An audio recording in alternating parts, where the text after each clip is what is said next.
I am of the belief that chess and sales are synonymous. And in today's video, I'm going to show you the one psychological principle that chess grandmasters, the greatest players in the world, and sales experts, the greatest salespeople in the world, like myself, use every single day in order to influence people and suggest to them that they should get our product, and we communicate the value that they are getting in exchange for giving us dollars.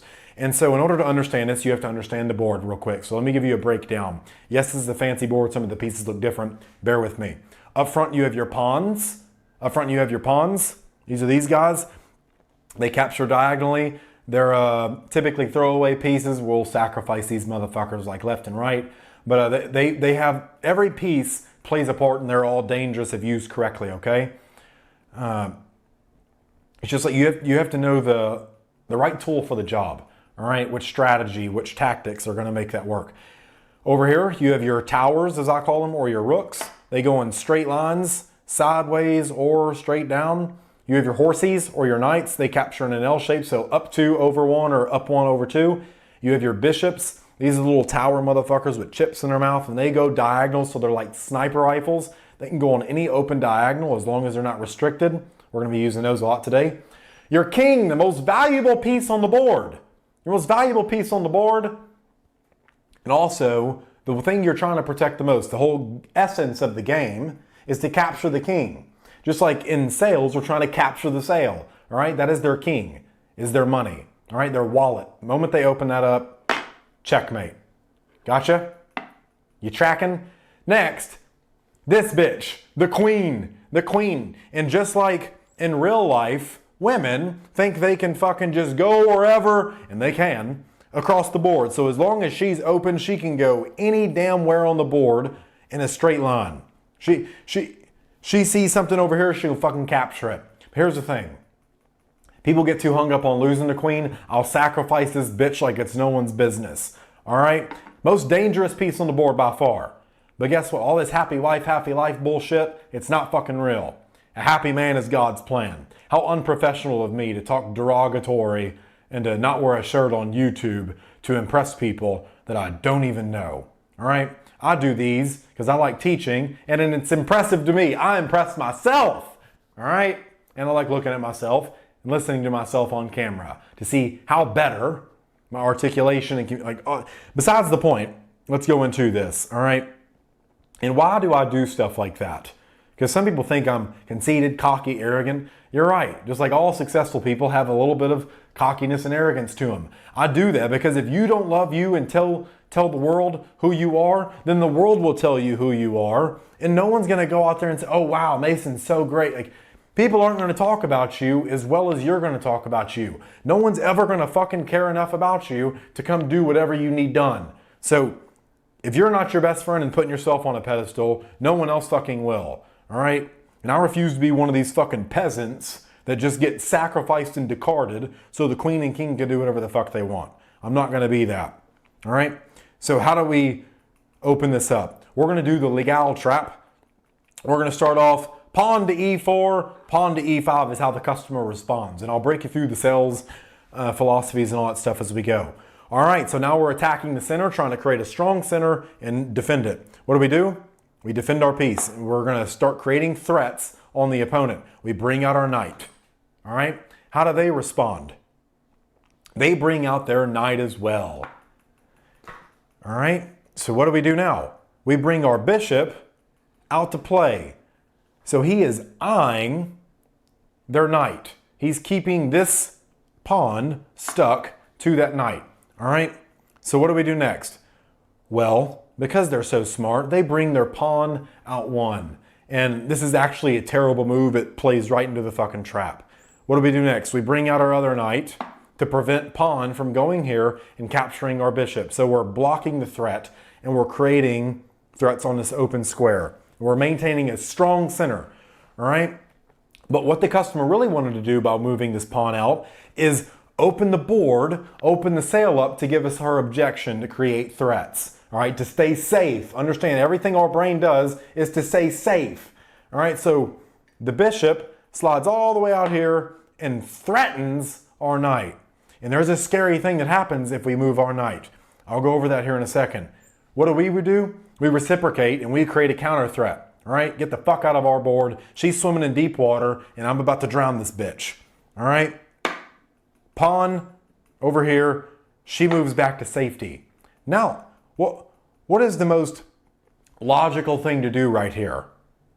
I'll tell you what I'm going to do. We're going to capture. We're going to open this bitch up and get the party started. So I took their pawn with my knight. All right, so now we're offering some incentive. This is where it gets interesting. They pinned our knight thinking they're being clever, and this is like when they raise an early objection in sales. But here's the thing. Based on my first move, is how they've reacted. It set a whole chain of sequence of events off, and they're playing reactively, all right? Because I'm white, black has to play reactive. And now we're offering a piece right here, and the customer sees a no-brainer. They're like, holy shit, he moved his knight? He moved his knight. I'm about to show him the flaw in his pitch. I'm going to show him why he's wrong, and I need to keep my money. And she takes the queen.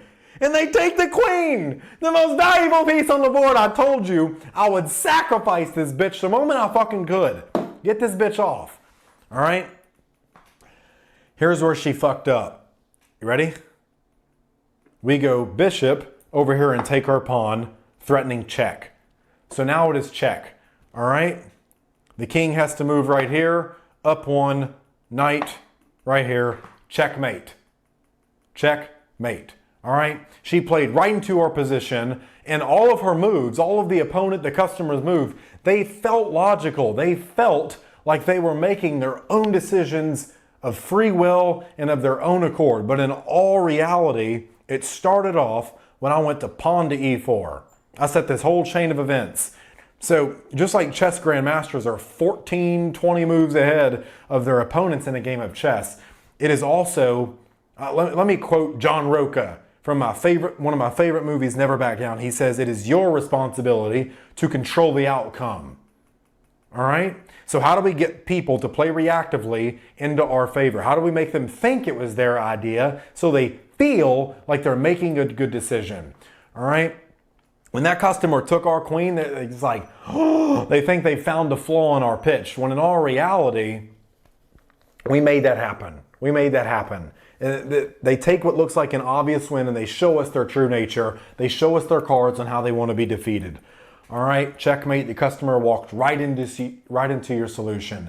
And they feel deep down in their heart of hearts that it was their idea. And let's break down what happened psychologically. First, we let them feel like they were in control. Like I said, all of their moves, they made of their own free will, of their own accord.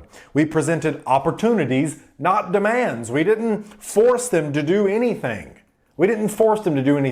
But we did.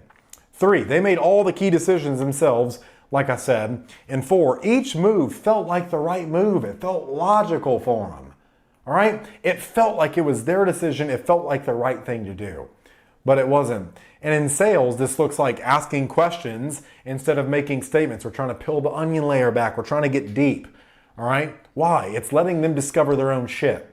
It's making them aware. That way, they start accessing these deep pockets of emotion. And emotions are stored in the body. If you've ever been hurt and you felt it in the body, you don't feel it in your fucking brain. All right? It's how all the sensors and all the neurons and all that shit works in our body. Please understand that. And so when we ask them questions, they access the pain points, they start articulating their solution. All right? It helps them articulate their solution. And when they do that, when they rationalize their stuff, they're basically validating themselves, rationalizing, telling themselves a story on why they did the thing, which makes the close feel like the next logical thing to do. It's only logical that they give you money. Okay? It's only logical. All right? And remember, the best sale, just like the best chess victory, is one where your opponent feels like they played exactly how they wanted to. Okay? Just like Blair Warren's quote, we reject vehemently what we are told. We never doubt what we ourselves conclude. All right? They played how they wanted to right until the very end. All right? So, if you enjoyed this, maybe I'll make some more chess sales whatever kind of video this was. I haven't seen anybody else in the sales world do this, so I wanted to. This is my shit. I'm doing it first.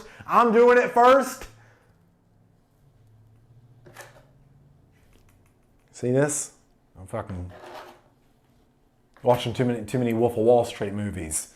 Anyways, I hope you enjoyed the video. Subscribe, like, send this to your cousins, or hit the replay button if you didn't get it. Go get your kids and your aunties and your uncles and any illegal immigrants and bring them in the house and have them sit around the campfire on the TV and watch Daddy Mason play chess and teach you how to get in people's fucking heads and their beds. So, have some pretty cool stuff coming up. Public speaking workshop. If you're one of those people who say and ah, that shit belongs in the bedroom, not the stage. So I'll have a link below down for that. It's a 3-day challenge. It'll get rid of those ums and ah. I'll fix that. If you want to learn sales, click the first link in the description. All the programs, all that stuff's down below. I'll see you on the next video.